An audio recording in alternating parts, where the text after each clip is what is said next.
네, 고맙습니다. 네, 발표를 맡은 박기순입니다. 네, 오늘 학회 주제인 무관심성 개념이 설명하고 있는 것은, 그러니까 오늘 제 발표는 제 시간이 제한되어 있기 때문에 글을 다 처음부터 끝까지 읽지 못할 것 같고, 중간중간에 이렇게 제가 부분적으로 설명할 걸 설명하고, 그다음에 나머지 부분을 읽도록 하는 방식으로 하겠습니다. 일단 서론은 읽지 않고 간략하게 그 취지만을 그 말씀을 드리도록 하겠습니다.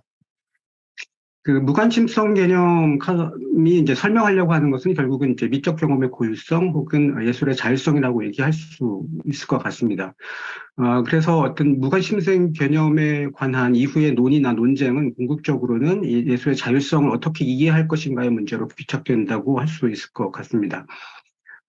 그래서 결국은 오늘 제 얘기의 핵심도 결국은 예술의 자율성이라고 하는 그 논의와 관련이 있는데, 이 예술의 자율성을 제고하기 위해서 제가 선택한 이제 그 탐구 방식은 우리가 역사적 방법이라고 부를 수 있는 것입니다. 그러니까 다시 말하면 이 무관심성 개념을 중심으로 그 미학이 형성됐던 어떤 역사적 시대 혹은 역사적 무대로 되돌아가서 그것들을 탄생시켰던 어떤 시대적 배경, 어떤 삶의 환경, 제도적 변화, 그 사상적 어떤 맥락과 흐름, 이런 것들을 되짚어봄으로써 예술의 자율성에 대해서 우리가 어떻게 재고를 할 수 있을 것인가, 이런 것들을 이제 이야기하려고 합니다.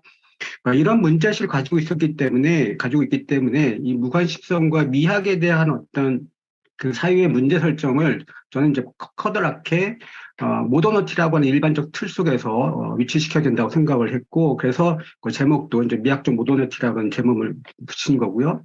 다시 말하면 결국은 이 그 무관심성과 근대 미학은 자본주의의 형성과 발전과 그리고 이러한 사회 경제적인 어떤 문화적인 변화, 이런 것들을 성찰하고 반영했던 어떤 사상적 혹은 철학적인 개념들의 그물망 속에서 형성됐다라고 하는 것이 이제 제가 오늘 강조하려고 하는 것이고요. 그 속에서 예술의 자율성 혹은 무관심성의 논제를 되살펴 봤을 때 우리는 이제 그 현대적 논의 속에서 어떤 새로운 제안을 할 수 있을 것 같다라는 얘기를 하려고 합니다.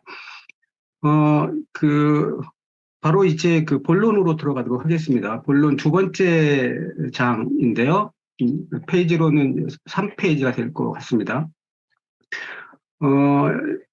그래서 결국은 이제 근대의 미학이라고 하는 학문이 탄생되었다고 얘기했을 때 그것이 함축하는 바는 궁극적으로는 미학의 고유한 어떤 탐구 대상이 성립했다라고 하는 것을 의미할 것이라고 생각이 되고, 그렇다면 그 예술이라고 하는 어떤 독립적이고 자율적인 대상이 어떻게 형성되었는가, 거기에는 어떤 이론적인 혹은 사회적인 어떤 변화가 동반되었는가, 이런 것들을 살펴볼 필요가 있을 것 같습니다.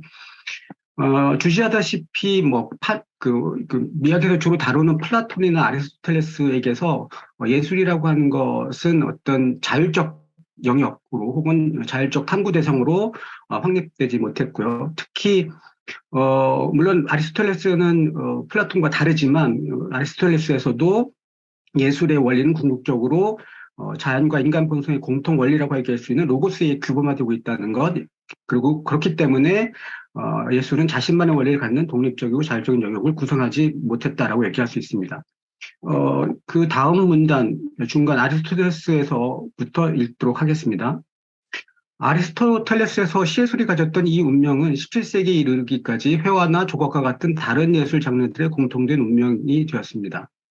그것들이 근대 초기에 유용한 것의 생산을 목적으로 하는 수공업적 기회와 구별되어 파인아츠라는 지위를 획득했을 때 그것은 자유인의 기회와 대중의 기회 사이의 전통적 구분의 연장선상에서 이루어진 것이었습니다. 따라서 회화나 조각은 아리스토텔레스가 규정한 시예술의 원리에 따라 고귀한 정신적 가치를 표현한 한에서만 예술이 될 수 있었습니다. 이러한 상황에서 예술 자체의 고유성은 보편적 로고스의 감성의 불꽃을 첨가해주는 예술가들의 개별적 탁월성, 이게 이제 고전적 이 천재 개념인데요. 이런 개별적 탁월성을 통해서만 드러날 수 있었습니다. 플루타르코스의 영웅전이라는 고전적 모델을 따르고 있는 바사리의 근대 화가들, 조각가들 및 건축가들의 삶, 이게 1550년에 나온 책인데 이것이 보여주고 있는 것처럼 이 시기의 예술에 대한 평가와 논의가 예술가들 개인의 삶에 대한 연구라는 형태로 나타나고 있는 것은 이러한 사정의 논리적 귀결이라고 할 수 있습니다. 예술적 생산을 집단적 삶이라는 공통 형식과 연결시키면서 양식의 역사로서의 미술사를 최초로 제시한 빈켈만의 고대 미술사가 2세기 후에 등장하기 위해서는 로고스의 지배로부터 벗어난 예술의 자율성이 긍정되는 변화가 있어야만 했습니다. 예술이 자율적 영역으로 출현하기 이전에 그것이 겪어야 했던 이런 운명의 또 다른 귀결은 재현의 주제에 부여된 중요성입니다. 아리스토텔레스의 시학에서 재현의 규범을 제공하는 이성의 핵심적 기능은 고귀한 것과 그렇지 않은 것, 좋은 것과 나쁜 것, 올바른 것과 그렇지 않은 것 등의 구별입니다. 예술적 재현은 이런 구별에 철저히 종속되어 있었습니다. 예술의 구분은 1차적으로 주제에 따른 분류였고 각 주제에는 그에 상응하는 재현의 규범이 규정되었습니다. 이렇게 예술 장르의 구별과 위계는 전적으로 재현 주제의 성격에 의해 결정되어 있습니다.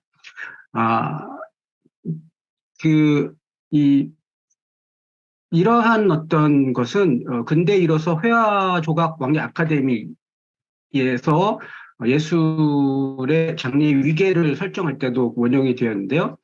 예를 들면 아카데미는 성서의 이야기나 그리스 로마 신화 그리고 고대 및 근대적 역사 사건을 묘사하는 역사를 최고의 장르로 간주했는데 그 이유는 그것이 높은 인식 수준 그리고 그에 상응하는 구성을 보여준다고 이해되었기 때문입니다.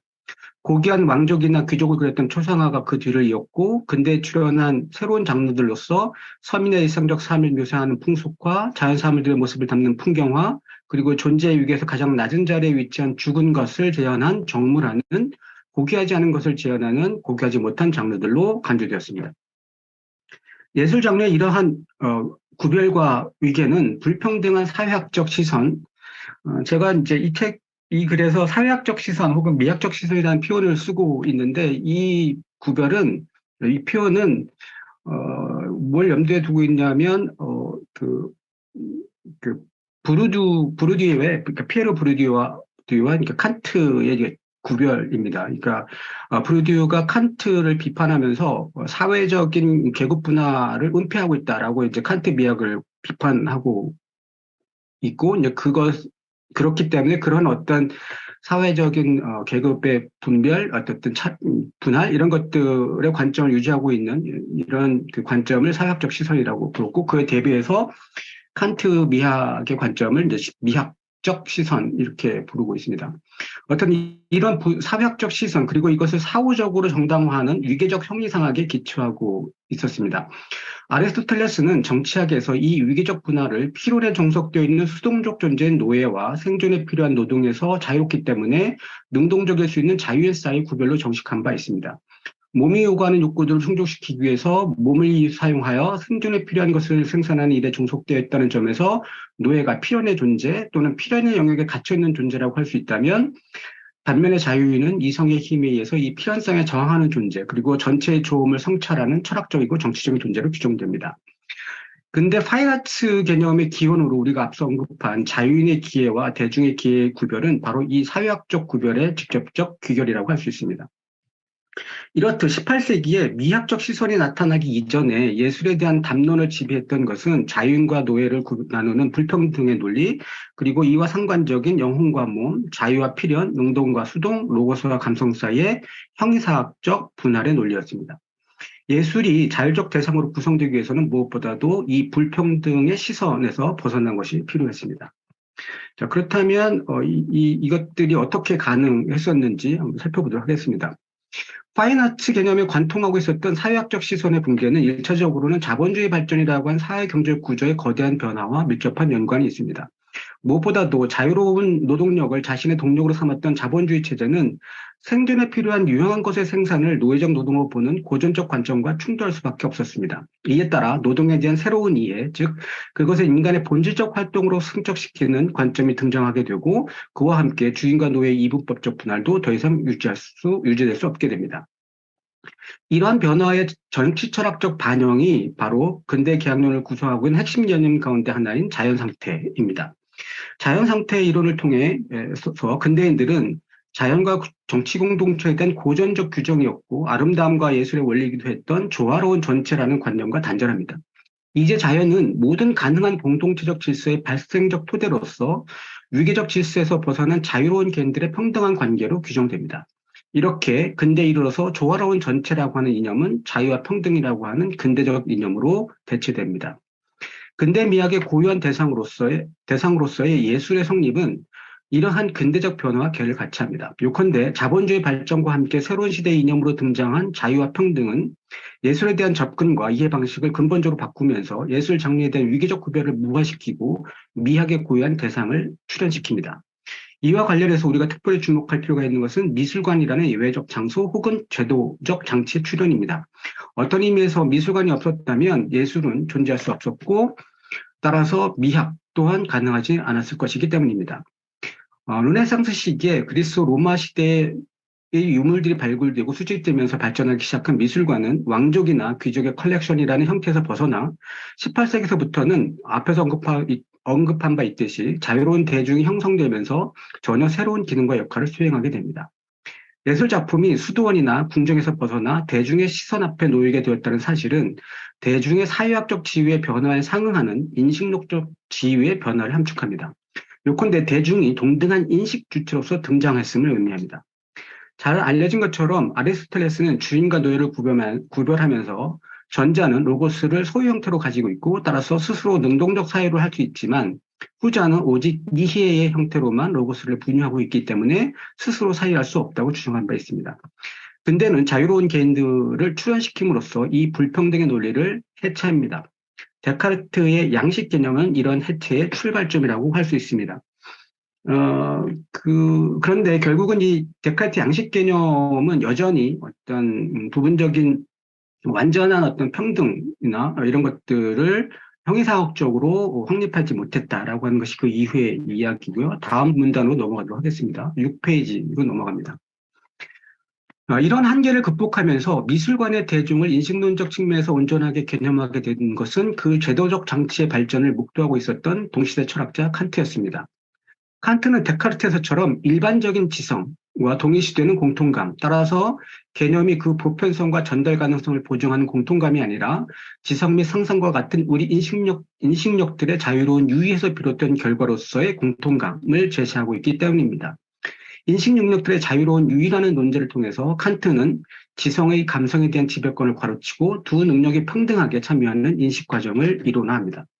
이런 이유에서 지성이 판단 과정에 참여하고 있기 때문에 이 공통감을 지성으로도 볼 수 있다면 이 지성은 누구나 가지고 있음에도 불구하고 누구나 실행할 수 없는 고귀하고 특별한 능력이 아니라 보통의 인간 지성이라고 할 수 있습니다. 그래서 칸트에 따르면 이 지성은 한낱 건전한 지성으로 사람들이 인간이라는 명칭을 주장하는 자에게 언제나 기대할 수 있는 최소한의 것이며 그래서 그것은 보통 감각이라는 명칭이 붙여지는 모욕적 영향 같습니다. 요컨대 공통감은 보통의 감각이며 그래서 범속한 것, 즉 대중의 인식 능력인 것입니다. 이성이라는 고귀한 인식 능력을 발휘하는 한에서만 진정한 인간일 수 있다고 가르쳤던 시대가 끝나고 우리는 모두 이미 인간이라고 하는 것이 긍정되는 시대가 도래했음을 가시적으로 보여줬던 미술관의 대중에 대한 인식론적 개념만은 오직 학문의 토대를 정립하는 데 열중했던 데카르트에서는 불가능했습니다. 그것은 칸트에 이르러 그것도 이론적 인식이 아니라 아름다움과 예술에 대한 해명을 통해서 이루어질 수 있었습니다. 이런 의미에서 우리가 서론에서 주장했듯이 판단력 비판의 미학적 모더너티의 완성 혹은 새로운 지평이라고 할 수 있습니다. 미술관의 발전이 대중의 지성, 즉 공통감을 가능케 했다면 그것은 동시에 그 공통감과 상관적인 근대적 예술, 자율적 예술 개념의 탄생을 가능케 했습니다. 어원적으로 예술의 신인 뮤즈를 위한 신전이라는 의미를 갖는 미술관은 신전이 본성성크로 하듯이 무엇보다도 분리의 공간, 세속적이고 사회적인 것으로부터 떨어져 있는 신성한 공간으로 규정될 수 있습니다. 미술관이 사회적 공간에 대해서 가지는 물리적 분리는 새로운 시선을 가능케 하는 상징적 공간이 됩니다. 예를 들면 꽃병이나 동전 혹은 방패 등과 같은 고대 문명의 유물이 미술관이라고 하는 분리의 장소에 놓일 때 그것들은 자신들이 가졌던 본래의 목적과 유용성을 상실합니다. 미술관에서 그것들을 몇 발자국 떨어져 바라보는 우리의 시선은 그것들이 산출되었던 시대와의 시간적 거리, 그리고 그것들이 가졌던 삶의 맥락으로부터의 공간적 거리를 동시에 가질 수밖에 없습니다. 따라서 과거 문명의 흔적과 증언으로서 그것을 탐구하는 고고학자가 아니라면 우리는 그것들이 어떤 의도에서 누굴 위해 만들었는지에 대해서 무관심합니다. 이런 의미에서 우리의 시선은 우리 앞에 놓인 유물이나 재현된 주제가 담고 있는 이야기나 예시적 가치 등에 초연합니다. 그런데 미술관 대중의 이 초연함은 사실 일종의 무지이기도 합니다. 그들은 작품에 숨겨진 의도나 배우의 이야기를 알지 못합니다. 이러한 것들에 대한 탐구는 예리한 정신의 소유자나 높은 학식을 가진 일부 전문가에게만 허락될 것입니다.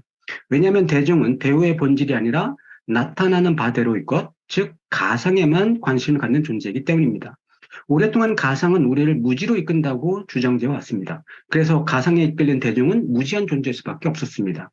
그런데 역설적으로 바로 이 무지 때문에 대중은 사물을 혹은 작품을 다른 시선으로, 말하자면 학문적 인식의 대상으로서가 아니라 심미적 경험의 대상으로 볼 수 있게 됩니다. 그리고 여기에서 가상은 더 이상 본질과 현상이라는 이 문법 속에서 규정되지 않기 때문에 이 자유로운 가상은 우리에게 사물들에 대해 다른 진실과 이야기를 보여주게 될 것입니다. 우리는 칸트가 판단력 비판에서 천재 개념을 매개로 아름다운 예술의 생산을 설명할 때 천재의 특징 가운데 하나를 바로 이 무지에서 찾았다는 것을 잘 알고 있습니다.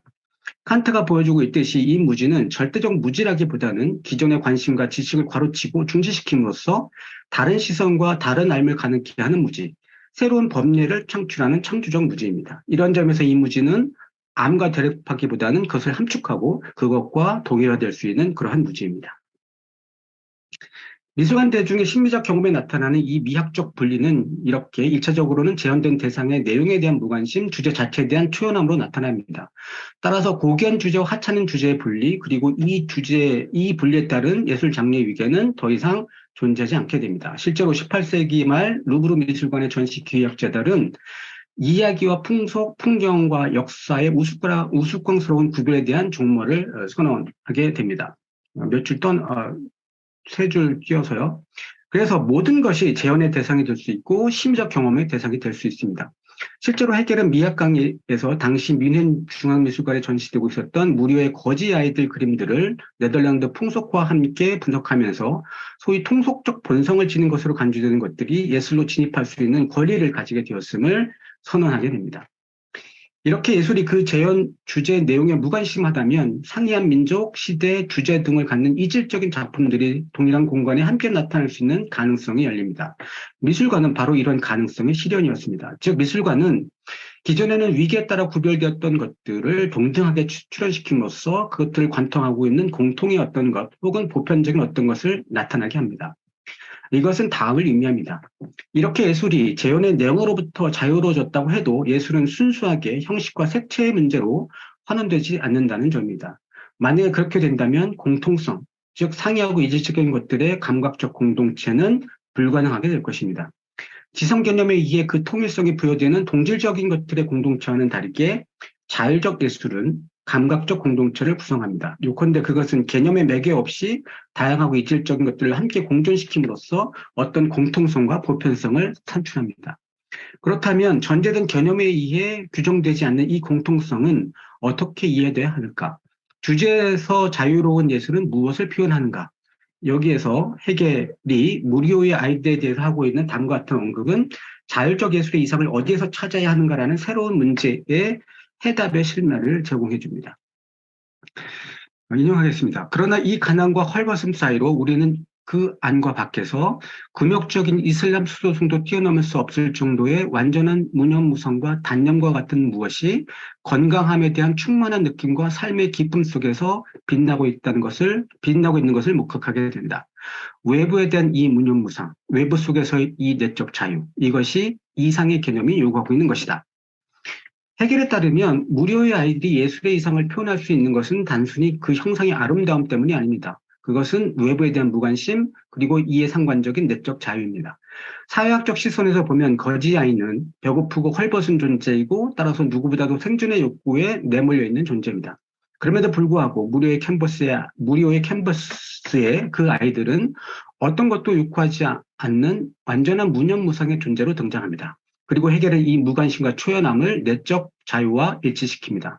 이것은 다음을 의미합니다. 여기서 자유는 더 이상 어떤 의지, 어떤 것이라도 할 수 있는 무차별적이고 자의적인 의지가 아닙니다. 정반대로 그것은 어떤 것에도 쏠려 있지 않은 무념무상, 어떤 것도 하지 않으려는 무의지 혹은 무의와 동일시됩니다. 여기서 능동성은 절대적 수동성으로 표현되고 그것과 동일화됩니다. 해겔은 어떤 것도 요구하고 있지 않기 때문에 역설적으로 이 아이들에게서 모든 것을 할 수 있는 가능성을 기대하게 된다고 말합니다. 이 점에서 무료의 아이들은 올림포스의 신들에 비유할 만합니다. 결국 무료의 그림이 예술의 이상을 표현하고 있다면 해겔이 보기에 그것은 자유의 표현, 보다 정확히 말해 자유를 표현하는 고전적이고 통상적인 방식과 단절하는 새로운 표현 방식, 즉 새로운 자유 개념에 있다고 할 수 있습니다. 이 점에서 해겔은 무료의 아이들, 네덜란드 풍속화, 그리고 당시에는 라파엘의 것으로 간주되었던 젊은 소년의 초상을 함께 놓을 수 있었습니다.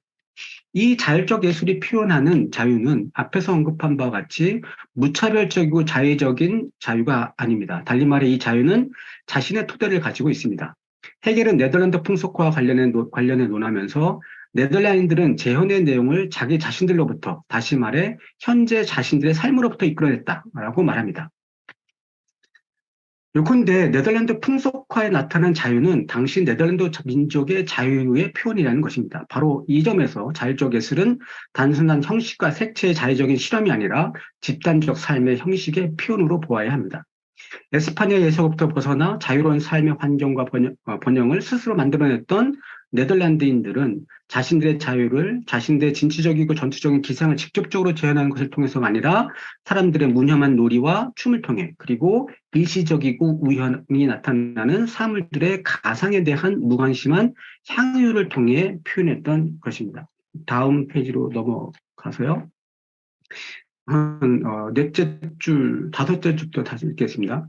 따라서 근대에 성립된 자율적 예술은 삶과의 완전한 단절이 아니라 반대로 사회적 삶의 세계에서 권리를 갖지 못했던 것들의 예술로의 침투, 즉 삶의 신묘화를 함축합니다.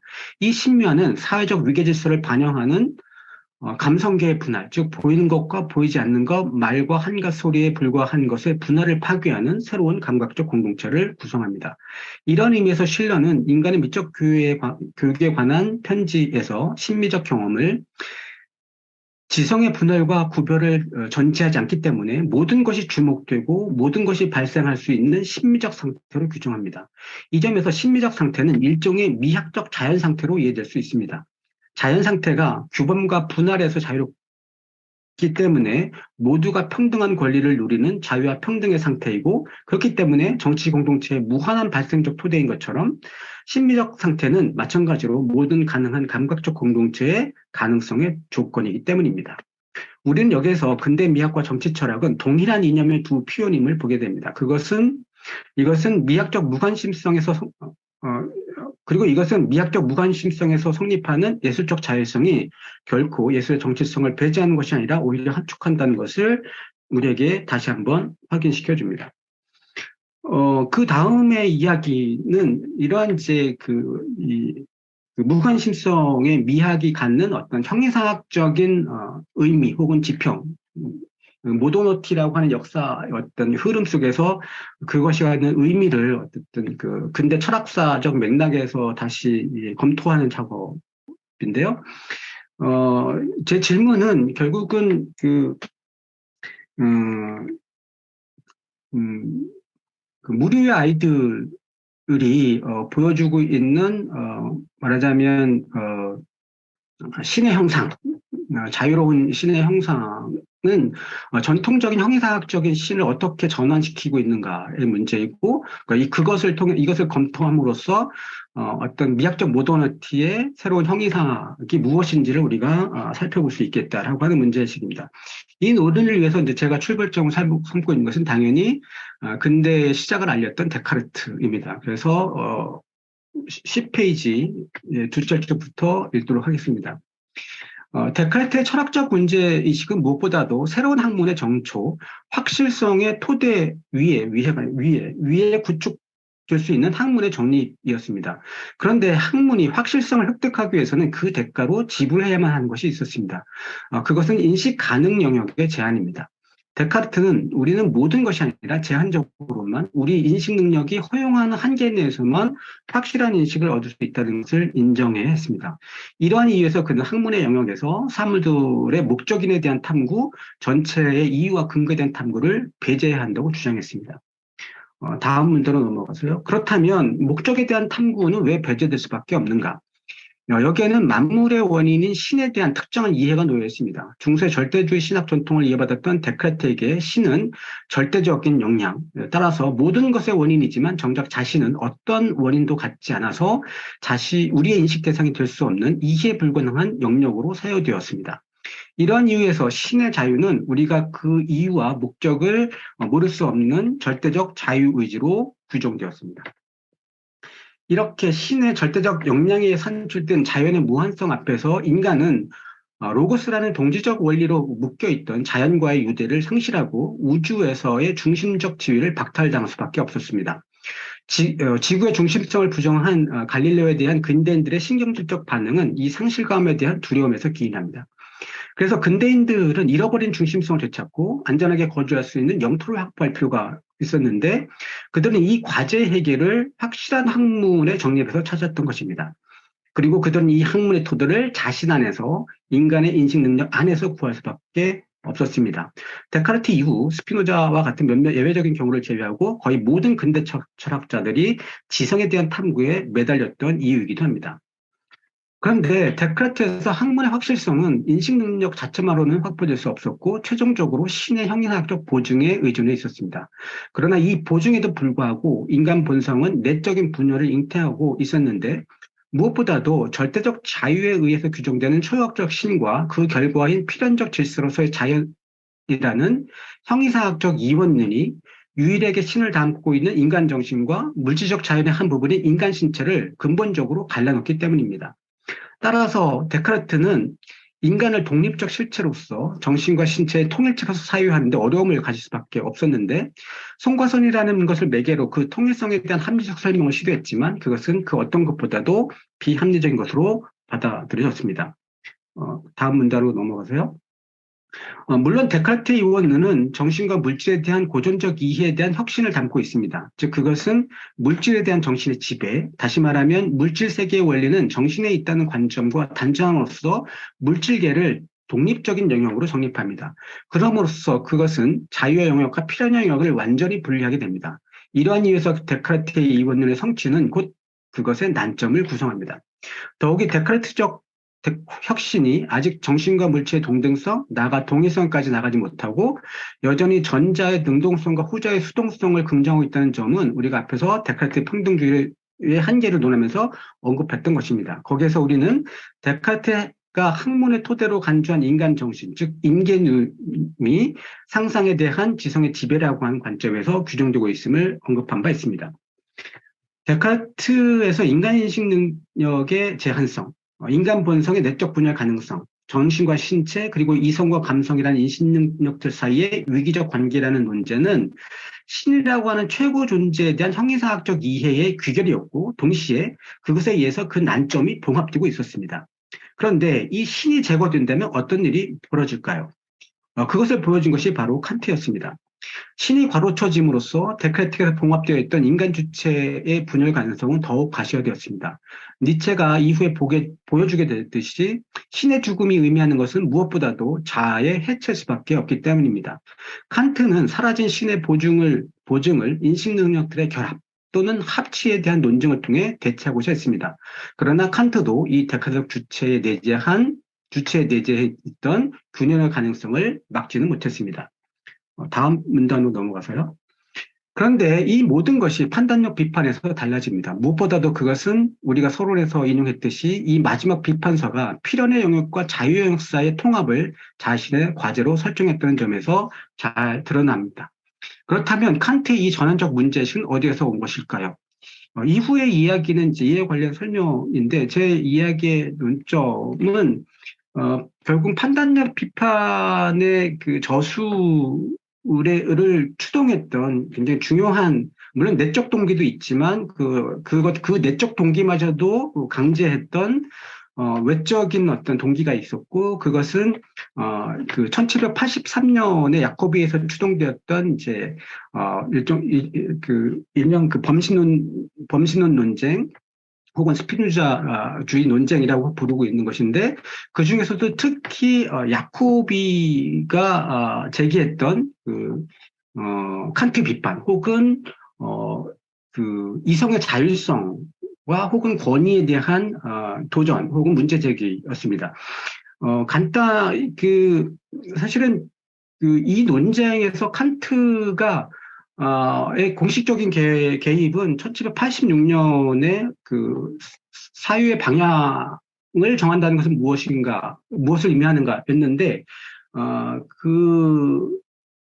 제가 생각하기에, 혹은 이제 제가 검토하고 이제 준거하고 있었던 또 연구에 따르자면, 결국은, 이 야코비의 결정적인 비판은 이제 이 텍스트 다음에 이제 데이비드 휴미라고 하는 텍스트에서 제기가 되는데, 이 데이비드 휴미라는 텍스트가 1787년에 출간되었고, 여기에서 제기된 칸트 비판의 핵심은, 이성이라고 하는 것들을 우리가 포괄적으로 혹은 확장적으로 이해해야 된다는 것이었고, 그래서, 결국은, 야코비의 논제의 핵심은 이성이라고 하는 것은 어떤 면에서는 그 외부에서 우리한테 온 것, 혹은 외부 말하자면 감각 경험, 넓은 의미에서 이해했던 어떤 감각 경험을 포괄하는 그런 이성 개념이어야 된다라고 하는 것이 이제 그 야코비의 주장이었던 거죠.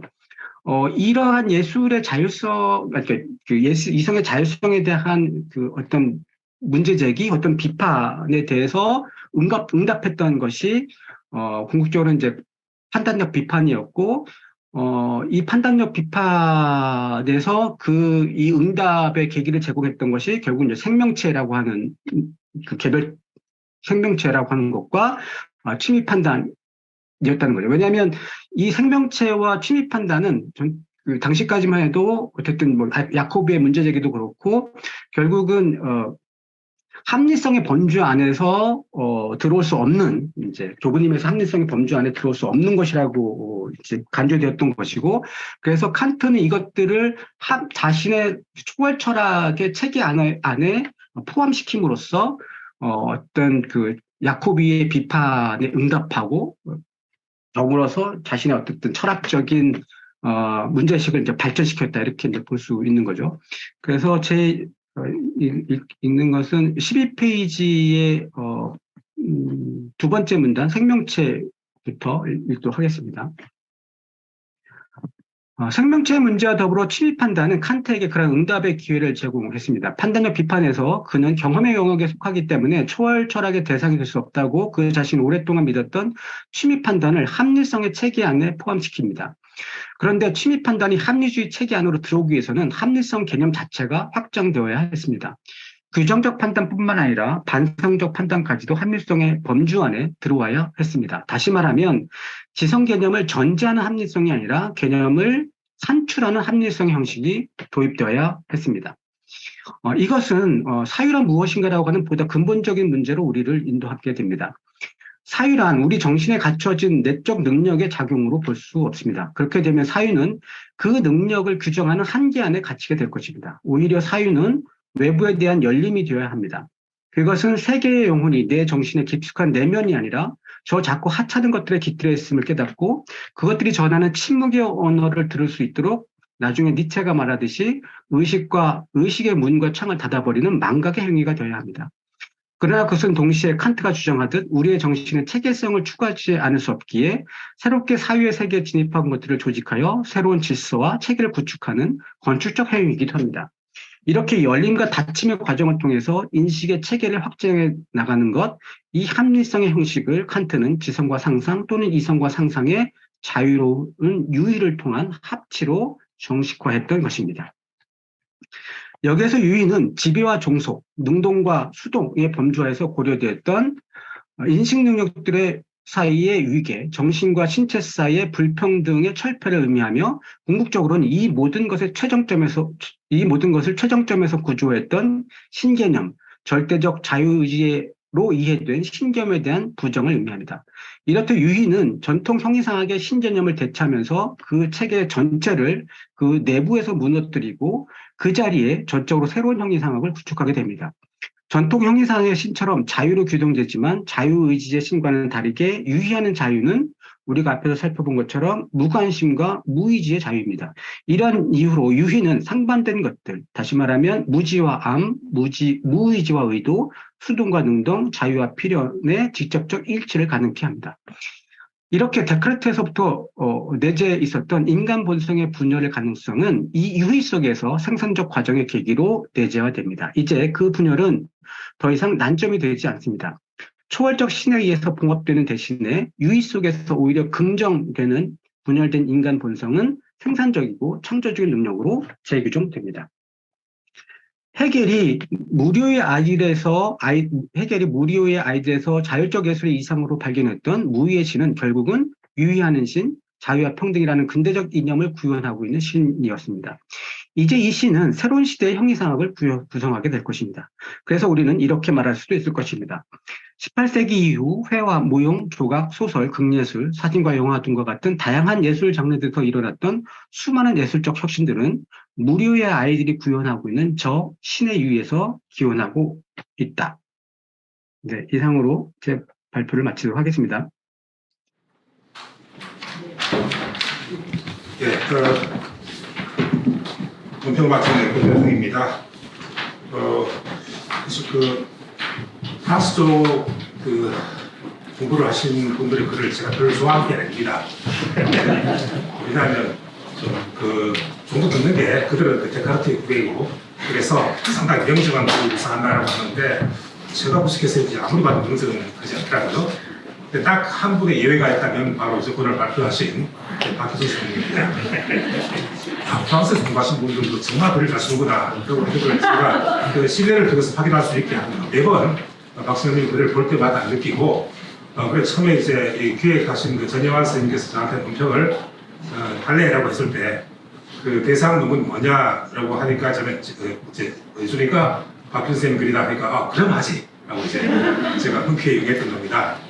근데 이제 제가 이 텍스트를 받아서 읽을 때, 좀 출력을 할 수 없는 그런 공간이 있어가지고 모니터상으로 두 번 정도 읽었습니다. 그래서 그때 읽었을 때 느낌하고 오늘 이 현장에 와서 직접 또 들어보니까 또 다른 것들이 많이 보입니다. 원래 이제 좋은 글들이 보면 읽을 때마다 새로운 의미들이 발생을 하거든요. 그래서 상당히 재밌고 어쨌든 하기 싫은 논평들이 있는데 오늘은 진짜 하고 싶었던 논평이고 또 이제 직접 발표를 듣고 나니까 여기 지금 프린트되어 있는 제 논평이 좀 뭔가 좀 잘못된 것도 있구나라고 하는 것도 느끼고 차라리 이 말을 제가 물었을 걸 하는 그런 의견도 드는데 일단 한번 읽고 추가로 질문을 할 수 있으면 하겠습니다. 예. 미학을 전공한 정말 극소수의 사람끼리만 통하는 썰렁한 농담이 있다. 미학의 설립자는 누구인가? 라는 질문에 대해 프랑스인들은 바페라고 그리고 독일인들은 바움가르텐이라고 답한다는 일종의 미학적 내셔널리즘에 대한 농담이다. 그러나 진정한 의미에서, 즉 근대적인 의미에서 미학을 설립한 사람은 누구보다도 칸트라는 대답도 설득력을 지닌다. 제가 그렇게 주장합니다. 평소에. 이론 영역과 실천 영역에 대해 미적 영역이 수평적 차원에서의 차별성과 수직적 차원에서의 동등성을 함께 지니고 있음을 이토록 세밀하게 논증한 인물이 칸트 이전에는 잘 보이지 않기 때문이다. 잘 알려져 있듯 판단적 비판에서 그는 취미 판단이 반성성, 저는 오히려 재미성이라고 번역하는 것도 좋다고 봅니다. 레플렉시비티, 즉 단적인 주관성을 증시하는 첫 번째 계기라서 판단의 질을 분석한다. 취미 판단의 질은 명제론적으로는 수로 규정에 관한 것이고 활용론적으로는 판단 주체의 발화의 선언적 조건에 관한 것이다. 칸트의 분석에 따르면 취미 판단은 오로지 미적 또는 미감적이다. 그리고 이 단적인 미감성의 가능성의 조건이 바로 무관심성이다. 그런데 칸트의 취미 판단 이론 및 그 핵심인 무관심성 개념이 단순한 미학적 맥락을 넘어서는 훨씬 크고 넓은 문제의식을 함축하고 있음을 놓쳐서는 안 된다. 바움가르텐 등을 개념하며 취미 비판이라는 분과를 철학에서 원점 배제하려 했던 애초의 입장을 번복하여 취미를 하나의 판단 능력으로 인정하고 그에 대한 별도의 비판을 수행한 취지가 자칫 망각될 수 있기 때문이다. 이론 이성 및 실천 이성과는 별도로 제3의 심성 능력으로서 반성적 판단력을 연구하는 것은 지정의의 삼한 구조를 건축술적으로 완성함으로써 주체로서의 인간에 대한 보다 온전한 해명을 모색하려는 것이기도 하지만 더 나아가 반성적 판단력이 한편으로는 이론 이성의 지적 한계를 돌파하고 다른 한편으로는 실천 이성을 예비 또는 확정하는 역할을 할 수 있음을 또한 있음을 드러내려는 보다 거시적인 취지에서 나온 것이다. 이건 살짝 듣는 사람에 따라서는 좀 과도한 해석이다라고 볼 수 있는데 최근에 이쪽으로 저는 조금 그 생각이 가고 있는 편입니다. 한마디로 미적 무관심성을 중심으로 한 칸트의 미학에서 미적 차원의 자율성은 그것의 존재론적 권리 독립에 그치는 것이 아니라 궁극적으로는 이론적 실천적 영역을 함께 정충하는 것으로까지 읽어낼 수 있다.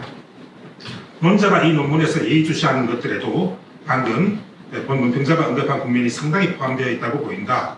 논자는 판단력 비판의 핵심 어젠다를 미학적 모더니티라 칭하며 칸트의 미학적 진술들이 궁극적으로는 새로운 사유체제, 새로운 모더니티를 제시하는 것으로 평가한다.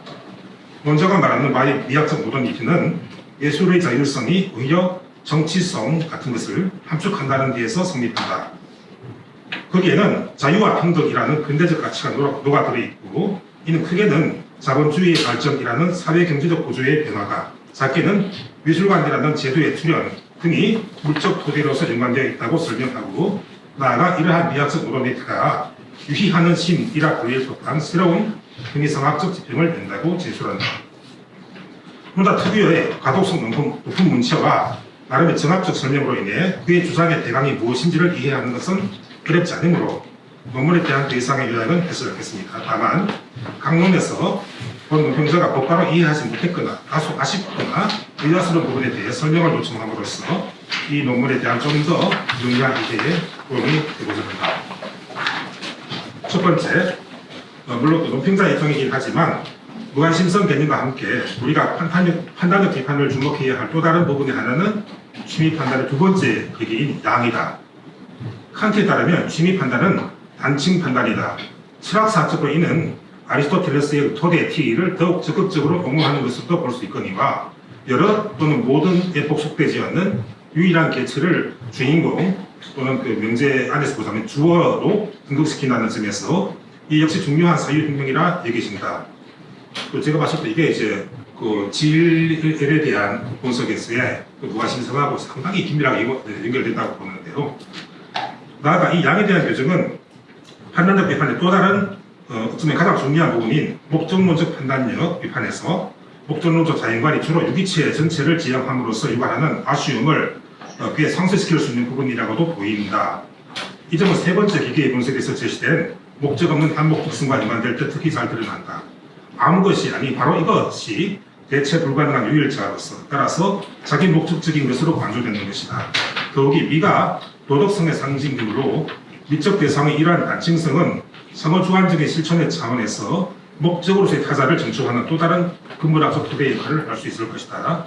물론 이 논문이 무관심성에 대한 설명에 제한되어 있긴 하지만 그것만으로 미학적 모더니티가 만족스럽게 해명되기는 좀 어렵지 않는가. 두 번째, 논문 군데군데에서 논자는 무관심성을 예술적으로 지향 내지 구현하는 신뢰로 네덜란드의 풍속화 또는 장르화, 어떤 분들은 이걸 또 구분합니다. 일반적인 그 장르 말로가 풍속화라고 하는데 이제 흑인의 경우는 또 다른 민족이나 국가의 이 장르화하고는 좀 그 카테고리 자체를 좀 질적으로 구분짓는 게 보입니다. 그래서 이쪽 전문가들은 굳이 또 장르화라고 번역도 하고 있는 것 같습니다. 아무튼요, 네덜란드의 풍속화와 무리오의 거지 아이들 그림을 그러니까 정확하게는 이 작품들의 해결의 해석을 끌어들인다. 랑시에르 등에서 힌트를 얻은 것으로 보이니 이러한 설명 전략은 유희하는 신을 도출하기까지 하는데 제가 봤을 때 이건 좀 조심스러웠어야 할 부분이 아닌가 생각된다. 현재 그 밀펜의 알테 피나코텍에 전시되어 있는 그 작품들에 대한 해결의 평가에서 이게 뭐 개인적인 이야기긴 하지만 해결이 정말 어떤 그림을 보고 이런 이 부분을 강의했을까 궁금했는데 저도 이제 너무 쓰고 나서 한 6개월 독일에서 놀면서 여기저기 이제 해결에 어떤 부분 출체형 하나 차원에서 가봤는데 바로 그 미학 강의 출판된 그 버전의 그 부분의 그림들이 거의 이제 두세 공간에 나뉘어가지고 확 집중되어 있더라고요. 그분이 여기 오셨구나 라고 이제 확인한 적이 있는데 뭐 무리오도 그렇고 여러 가지 양 베르메르, 반델프트 같은 그런 작가들 그리고 루벤스 등등이 이제 다 한 공간에 몰려 있습니다. 어쨌든 이 작품들에 대한 해결 평가에서 가장 중요한 것은 다음 부분인데 저급해 보이는 자연적 또는 일상적 대상 속에 구현된 도급한 정신적 내용 및 이를 통해 구현되는 예술적 이상, 즉 다스 이데아이다. 네덜란드 장르화에서 사실적으로 묘사된 일상의 사물 및 인물과 상황들에는 자연과 외세의 폭력에 맞서 투쟁하고 승리한 역사, 종교와 사상의 자유를 쟁취한 역사에 대한 네덜란드인들의 자부심과 진취성 등이 노골적이거나 천박하지 않은 방식으로 형상화되어졌다는 것이 해결의 설명의 주요 내용이므로 이 작품들을 무관심성과 직접 연결하는 것에는 무리가 있어 보입니다. 조금 지금 생각해보다 좀 살짝 위험할 수 있는 게 또 다른 부분에서 해결이 아주 비판하고 있는 그 미학적인 그 카테고리 하나가 그 목가적인 겁니다. 목가적인 것. 그 당시 이제 좀 시민사회가 발전하는 과정에서 그전에 누리지 못했던 뭐 여가, 그러면서 뭐 다스 뭐 이딜리시 이쪽에 대한 좀 뭐라고 해야 되나 동경 같은 구조가 있었는데 해결이 상당히 노골적으로 비판합니다. 목가성이라고 하는 것은 결국 이제 그 인간 능력으로부터 자연 능력으로 이런 회귀 또는 퇴행을 하는 것인데 자연에는 시간이 존재할 그 역사가 없다. 하지만 또 자연적 시간과 구분되는 또 새로운 차원의 어떤 그 변화들이 이제 바로 인간이 만들어낸 역사이다. 그래서 겉으로는 평화로워 보이지만 사실은 아무런 그 의미가 없는 병렬적인 연속만 있을 뿐인 것이다. 그래서 뭐 함로지히카이트 그러니까 뭐 무해성 이런 용어를 써가면서 인간의 어떤 정치 차원, 도덕 차원 여기로부터의 그 좀 근본적인 단절을 상당히 경계하는 점이 보입니다. 그래서 해겔의 무리오 그림이나 이제 네덜란드 장르말라의 이쪽에 대해서 무관심성하고 이걸 짓는 것은 차라리 해겔을 그려드리지 말고 그냥 이제 이 그림 자체를 봤을 때 일본 발표자의 성격은 좀 해석은 이러하다라고 했으면 괜찮은데 해겔이 그렇게 이야기했는데 그것을 원용한다라고 하는 것은 좀 제가 봤을 때는 완전히 동의하기 어려운 부분이 아닌가 그렇게 생각합니다. 무리오도 그렇고요. 그리고 이제 뒤에까지 내용을 어떻게 하다 보니까 이야기를 해버렸는데 또 하나 이제 여기 적어 놓지는 않았는데 그 발표자가 아까 이제 직접 발표에서 조금 그 텍스트에 적혀 있는 내용과는 좀 살짝 무관한 아주 그 역점적으로 강조한 내용이 바로 12페이지 쪽에 나오는 겁니다. 야코비를 둘러싼 문제 같고요. 그리고 이성과 지성에 대한 또 다른 그러니까 그 전에 어떤 그 전통적인 그 근대 버전의 이성 해석과는 다른 좀 더 확장되고 좀 더 다층적이고 입체적인 이성 개념 이쪽을 이제 칸트가 상당히 좀 모범적으로 모색한 버전으로 보인다고 하는데 사실 제가 제일 관심 있게 봤던 것도 그 부분인데 그쪽이 좀 한두 페이지 정도로 좀 아쉽게 진술되다라고 하는 거죠. 이쪽을 상당히 좀 볼륨을 늘렸더라면 정말 좋은 글이었겠다. 또 반대로 또 약간 좀 지루할 정도로 상세하게 설명되어 있는 부분이 사회사적인 그 변천 과정이죠. 그래서 뭐 물론 그 박물관이라고 하는 것은 저도 이제 그 군대적인 예술 개념의 확립을 학생들한테 강의할 때 아주 그 역점을 두고 설명하는 부분이니까 나머지 부분들 좀 그거는 이게 좀 지면 제한이 없는 교재라면 모를까 오늘같이 그 제한된 지면의 논문에서는 그쪽보다는 아까 말씀드렸던 야코비에 대한 칸트의 응답 과정에서 정말 우리가 주목해야 할 부분이 무엇인가 또 지금 봤을 때 어떤 것이 여전히 의미 있고 좀 개성을 발전시킬 만한 가치가 있는가 이쪽으로 조금 더 말씀을 해주셨더라면 정말 90% 만족에서 100% 만족까지 하지 않았을까 그렇게 생각을 해봅니다. 제 논평은 이상입니다.